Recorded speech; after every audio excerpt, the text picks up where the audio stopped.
All right, so I gotta really camp out on this one. This might be a pretty long-winded video, so go get a snack, go get a popcorn, put your phone on airplane mode because I'm gonna be here for a little bit of time.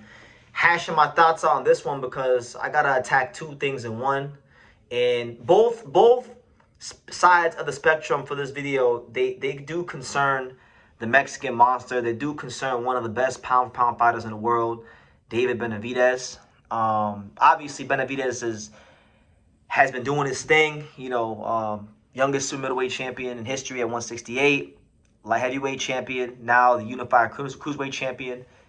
Damn good fighter. And anybody who tells you otherwise is a hater and a miserable person. And guess what? Who the hell likes miserable people, right? At the end of the day. But you got some great fights for him. You got, obviously, Dimitri Bivol, right? Who just beat Michael Eifert. That's a great fight. But you also got Jai Opetaia, and you got Artur Beterbiev, right? And so, you got people saying that he's ducking Jai Opetaia, and you got Beterbiev himself saying that Benavidez is ducking him. So I'm gonna attack both those things in particular: the Benavidez Opetaia situation and Benavidez Beterbiev. So I want to start with Benavidez versus Jai Opetaia because, guys, I am a big Jai Opetaia fan. I've been consistently covering Jai Opetaia just as much as anybody in American boxing media since his victory over Marius Briedis in 2022. So I've been covering him for about 4 years. And I get a lot of love from the Samoans on my channel. So shout out to all the Samoans that show love in the comments section. I appreciate you guys.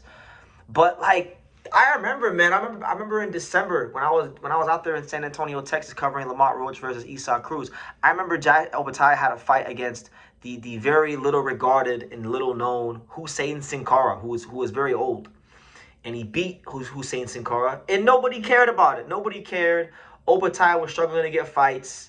But then you fast forward a little bit of time, Jai Opetaia signs with Dana White and Zuffa Boxing, which is has its positives, has its pros, has its cons, like anything else in life. But all of a sudden, I'm seeing all these Jai Opetaia fans come out of the woodwork, or at least these pretend Jai Opetaia fans come out of the woodwork, and they're trying to say that David Benavidez is ducking Jai Opetaia. Max Kellerman's over there just spewing pure bullshit on Ring Magazine. And then now people are saying, David Benavidez, he doesn't want to fight Jai. He doesn't want to fight Jai Opetaia. He's ducking. Like, shut up. First of all, how can Benavidez be ducking Jai Opetaia when number one, the only reason why Jai Opetaia's name isn't bigger in the first place is because literally before he fought Hussein Sin Cara, I believe it was in September or August of last year, because I remember making a video about it. He was supposed to fight on one of those Ring Magazine cards. I believe it might have been Eubank Ben too, something like that. And they were trying to get Jai Opetaia to fight Chris Billum Smith, which would have been a unification fight at that time. Would have been a big fight at that time. And Turki Al Sheikh only wanted to give Billum Smith and Opetaia together a $1 million budget, which is not enough when you're talking about a unification fight in a stadium. Like, the money's there. You have the money. Why are you not giving Jai what he needs? So they couldn't make the fight because there just wasn't enough money in the pie. It's just simple boxing economics, right? So there's that. Secondly, Benavidez never said he wouldn't fight Jai Opetaia. I was there. I covered the fight in Las Vegas when he fought Zoto Ramirez. I was there when he was asked about it. He said he would love to fight Jai Opetaia. He said that it wouldn't be. He's definitely not against it. He said that from his vantage point, it seems like Zuffa Boxing isn't trying to work with the sanctioning body belts, so that might be a roadblock. But if he can make the fight with Opetaia, then sure, why not? It was a pretty diplomatic, professional answer. And Benavidez has always been willing, ready, and able to fight people, right? Which is another thing that's funny, because people say oh yeah, well, Dave Benavidez, he doesn't want to fight anybody. And mind you, guys, you're speaking to somebody. I wasn't always the biggest Benavidez advocate. I thought he spent too much time at 168, beating up on some smaller guys, waiting for Canelo. I had my criticisms at one point, but it got to a point where he has been testing himself. Once upon a time, Dave Morrell Jr. was a guy that people said he wouldn't fight. He beat him. Caleb Plant was a guy people wanted to see him fight. He fought him and he beat him. Demetrius Andrade is a guy that Canelo Alvarez never wanted to fight. He beat him. He's fought Bosnick, who was an Olympian, right? He fought Zoto Ramirez, who was a legitimate unified champion, right? A good fighter, a guy who had only ever lost to Bivol, right? He's not no bum. But Benavidez made him look like that, right? And it's like the Roy Jones Jr. song says. Y'all must have forgot. He said, And y'all got the nerve to say, I ain't fighting nobody. I just make him look like nobody. That's what Benavidez has done to a lot of these guys. And when Jai Benavidez looks into that camera and he says, he's a fucking pussy and I'm going to put him in the hospital, he really means that shit. And it normally happens. So I don't think he's ducking Jai Opetaia. I think Opetaia, maybe not, like, he put himself in that situation going to super boxing, because now there's this Monday night war going on in boxing because the sanctioning bodies and the old guard are trying to maintain their place, and super boxing is trying to create their own ecosystem, right? But I believe the fight could get made. There could be a happy medium, but there's extra roadblocks in place, and anybody who's telling you guys otherwise is not being honest about the situation. That just is what it is. Benavidez has been willing, ready, and able to fight any and everybody, all right? It's been the other way around for the most part in his career. And I like Opetaia. I think Opetaia Benavidez would be a damn good fight, a really exciting fight. And I wouldn't write Opetaia off in that fight. But let's not act like he didn't get his jaw rearranged by Benavidez. Let's not act like he's this bona fide top 5 pound fighter. Because the way some of y'all been talking about Jai Opetaia, you act like he's a top 5 bona fide pound fighter. He's not. He's a good fighter. Maybe at the best, if you wanted to argue, maybe he's like the 13th or 14th best pound fighter in the world, somewhere in that 15 to 20 range, you know. But he's not a clear top 10 bona fide pound guy like that. Let's just be real. So no, he's not ducking Jai Opetaia, and he, like, you guys are tripping. I think what's going on is people, and I explained this in my last live, and I'll explain it here for you guys. There's different factions in the boxing community. You know, obviously you have the LDBC, which is primarily Black American boxing fans that champion for the Black American fighters, even if at the expense of the sport, and even sometimes if it's some straight bullshit. And I've had my run-ins with people from the LDBC over the years. But then there's the other spectrum of boxing, which people sometimes include me in, which I'm not in, which is like the boxing hipsters, right? You know, the people that act like that all the Eastern European fighters and all the Asian fighters can do no wrong, and that they're God's gift to the earth, and that they're above reproach and they're above bullshit. And that's not true either. Both factions in boxing are different sides of the same stupidity and the same extreme. Okay? Now, they don't hate David Benavidez. They think they hate David Benavidez.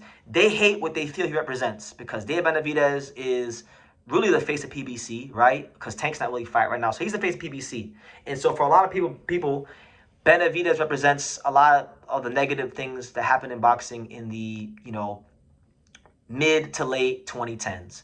Al Heyman, Waddell and Reed, overpaying fighters, things like that, fighting once a year, being inactive, giving the boxing consumer as little as possible while the fighter makes the most money possible, right? Which a lot of people don't like. And he represents that, even though he's been stepping up to the plate and fighting people. So I don't understand how you could associate him with that. But that's why I feel certain factions of the boxing community hate Benavidez. And it's not really him that they hate on. It's what they feel and who he is representing. You understand? So there is that.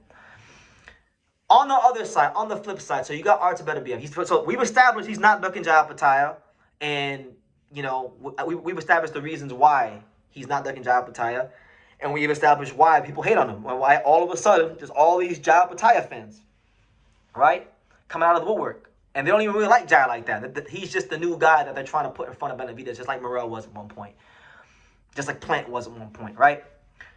Now, on the other side of the spectrum with Artur Beterbiev, because so this one right here is a bit different, because this is actually the one guy. I will say this is the one guy where if you say, hey, David Benavidez has avoided him and he doesn't want to fight him, if you want to say that about Beterbiev, I will give you a pass, because at one point in time, especially early in his career, I thought that they didn't want to fight Beterbiev, and for good reason. I don't blame him. Beterbiev's the truth, and he's a dangerous man. Back in what year was it? I'm gonna say what, 2020-ish, 2021, somewhere around that time. I can't remember which fight, but the fight where Benavidez missed weight on the scale might have been Romero Angulo. So he missed his weight at 168. The WBC installs him as the #1 contender in the light heavyweight division, right? For Artur Beterbiev, who was at the champion at the time. So Benavidez could have moved up to a weight class that would have suited him better, and he could have got a title shot at Beterbiev right away, right? But he wanted that Canelo fight. He wanted the big money. He wanted the legacy, understandably so. But so his team decided to go down to to ask the WBC to reinstate them back in the 168 rankings, and the WBC obliged, and he was removed from 175 and reinstalled back to the rankings at 168, and he stayed there for a couple more years, and he didn't fight Beterbiev, right? So I will say that is avoiding a fight. I feel like he avoided Artur Beterbiev. I will not argue with you about that part. And guess what? Neither will Artur Beterbiev, because he had some things to say. And Beterbiev's not a guy that really talks. You know, if you've ever watched Beterbiev or you followed him for his career, he doesn't really talk or say much in the media. So when he says anything, I feel like it should carry more weight because he's not the talkative type, right? He's not the cocky type, right? But here's what he said. He insists that Benavidez didn't want no smoke with him. He said the following, and I quote, "Benavidez had a fight with Anthony Yarde on November 22nd, and I agreed to fight him after that. His team apparently didn't expect me to agree so quickly, so they immediately changed their mind and chose Gilberto Ramirez. That was years ago. That was a year ago. Generally, this has become the norm in boxing. Sometimes I'll box, sometimes I won't. Choosing opponents, I like this one, I don't like that one. I have a much different mentality. That's foreign to me.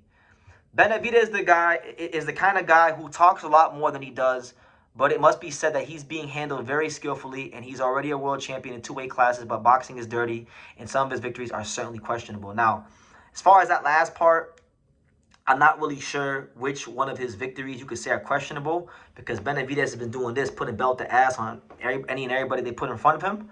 But if you want to question the level of some of his opposition, I think there's a couple guys you could, like you could with any fighter, but for the most part, he's been in some significant fights against good opponents, and he's been doing his thing, right? Now, to Beterbiev's claim about Benavidez going another direction and finding Zoto Ramirez, right?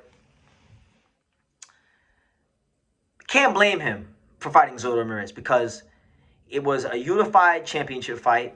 It's a Mexican versus a Mexican-American, and it was a chance to become 3-division champion. Beterbiev, conversely, he's, 40 years old, 41 years old, somewhere around there. He's coming off of a loss to Bivol. You can understand why he went the direction of a Zoto Ramirez. Now, I've always said many times, and I've said this with him. I've said this in my videos with Sean Zattel. I've said this in my collab video that I did 2 years ago with the very lovely, equally talented Christina Ramirez when I had her on here 2 years ago. I've always championed this fight. I've always said that Beterbiev versus Benavidez is one of the most violent fights that could be made in boxing. That is like the BMF fight for boxing. Like, you know how they have the BMF title in MMA? Well, that's the bad motherfucker fight in boxing. And I feel like Beterbiev, even at his advanced age of 40 plus now, I feel like he is still the most dangerous fight out there for Benavidez. Not Jai Opetaia, who people are just getting this hard on for all of a sudden because, Max Kellerman said some stuff and he's with Zuffa now. No, like Beterbiev is still more dangerous than Jai Opetaia. I think he's also more dangerous than Bivol. Bivol is a master boxer. But I don't think Bivol could tame the beast for 12 rounds. Maybe he could. He's Bivol. He's master boxer. He's one of the best pure boxers you've ever seen in your life. But when you fight a guy like Jai Benavidez, you got to be able to tame the beast. You need some firepower to keep him off of you. And I don't think Opetaia has enough defensive know-how or experience to deal with Benavidez. I don't think Bivol has enough power to keep Benavidez honest for 12 rounds like he needs to win. Only guy I think has enough boxing skills and punching power to do something with Benavidez, even now, is still Artur Beterbiev. Beterbiev has the kind of power jab that'll knock the taste out your mouth. He's an incredibly strong fighter. I know plenty of fighters on a personal level that have sparred Beterbiev, so I know what he does to fighters in the gym, and we've seen what Beterbiev has done to guys on Fight Night over the years. And, I've seen Benavidez get dropped by Morrell. I've seen Benavidez get dropped by Ronald Gavril, these kind of guys. We know Benavidez likes to throw a lot of punches. And when you throw a lot of punches, you give your opponent the opportunity to punch in between the shots. And if you give a guy like Beterbiev the chance to punch in between the shots and he has them bricks in his hands, you could get hurt. You understand? So I just think Beterbiev, when you break him down as a fighter, even now, he's still the biggest challenge and threat out there for Jai Benavidez. Because if Bivol gets dragged into a fight, he's not going to have the dog to outdog Benavidez. Opetaia you guys might think Opetaia has the dog in him to outdog Benavidez. He doesn't. I'm telling you that right now. He does not. The Only guy that has a chance is Beterbiev. And he's the only guy I feel could put Benavidez on his back foot and put him on his back, point blank, period, and just beat the shit out of him. That's the only guy that can do that from cruiserweight, light heavyweight, them weight classes, right? So I want to see this fight, and I will campaign for this fight. Beterbiev was a guy that had a hard start to his career. The guys really didn't want to fight him. He was like an actual true boogeyman, and he had to really take. Like, a lot of fighters get the luxury to marinate fights. Like, Benavidez had the luxury of marinating the Caleb Plant fight a little bit. Beterbiev didn't get that luxury. He fought Alexander Gvozdyk when they was both in their prime, probably before it really made business sense, right? But he beat the shit out of a prime Gvozdyk and ruined prime Gvozdyk. He made Gvozdyk have to go change occupations there for a little bit. We didn't hear from Alexander Gvozdyk for years after Beterbiev dealt with him. That's the kind of danger he brings to the ring. So, yeah, I mean, if what he's saying is true, if he picked Gilberto Ramirez over him, that could be classified as a duck. But it's not like you could say that the fight didn't make sense for Benavidez, because Zurdo was a unified champion. He was a name that made business sense for him and his team and things like that. But yeah, I still want to see Beterbiev versus Benavidez. That's still the best fight, one of the best fights that could be made in boxing. And he has the best chance to beat him. Out of all those guys, out of Bivol, out of Opetaia, out of all these guys, that's the guy that could beat Benavidez. If you're looking for a real monster that could beat Benavidez, that's the realest of the real right there, Artur Beterbiev. So those are my thoughts on Benavidez with this whole Opetaia thing, where all you guys are just coming out of the woodwork now, acting like you really care about Jai Opetaia, and you don't, because I make videos about Jai Opetaia. A lot of y'all don't that are saying this bullshit. Yeah, so we'll see how it goes, and we'll see if Benavidez actually responds to these claims and looks to make a fight with Beterbiev, because I do feel like there always has been a little bit of reluctance to fight Beterbiev over the years, and I'd like to see that get rectified. So yeah, those are my thoughts, and you can leave yours down below.